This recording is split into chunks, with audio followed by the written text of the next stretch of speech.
Hello, আমার একটা video নিয়ে এসেছি। আমার সঙ্গে রয়েছে মৌমিতা, খুব ছোট্ট একটি মেয়ে। আর ওর সাথে আমার ভালো সম্পর্ক বেশ 3 থেকে 4 বছর হলো। হ্যাঁ, 3 থেকে 4 বছর হলো। ও একই কথা বলে, আমাকে ছেড়ে কোথায় যাবে না। এবার ওর মুখ থেকেই শোনো তোমরা সব।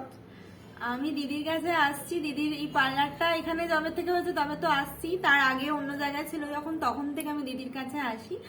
তো এখানে পরিষেবা ভীষণ ভালো, মানে ভীষণ যত্ন নিয়ে দিদি সমস্ত ট্রিটমেন্ট করায়। আর তার সাথে আমি আজকে চুলে অয়েল স্পা করিয়েছি, যেটা ভীষণ একটা টাইম কনজিউমিং এবং ভীষণ অনেক সময় ধরে খুব যত্ন নিয়ে করিয়েছে। তো আমি ভীষণ স্যাটিসফাইড। আর তার সাথে এখানে বার্থডেতে গিফটও দেওয়া হয়, মানে বার্থডে অফার। আর সাথে করে কাজ খুব, মানে এত ভালো, তার সাথে যে কোনো সার্ভিসের উপরে গিফট আছে, যেটা অন্য কোনো পার্লারে আজ অব্দি কোথাও আমি তো দেখিনি। তো আমি দিদির কাছে ছাড়া তো অন্য কোথাও করি না। আর তোমরাও আসতে পারো, ভীষণ ভালো সার্ভিস, ভীষণই ভালো। তো তোমরা প্রত্যেকেই স্যাটিসফাই হবে। থ্যাংক ইউ মৌমিতা, আগামী দিনে এভাবে আমার পাশে থাকিস। একদম। চল টাটা।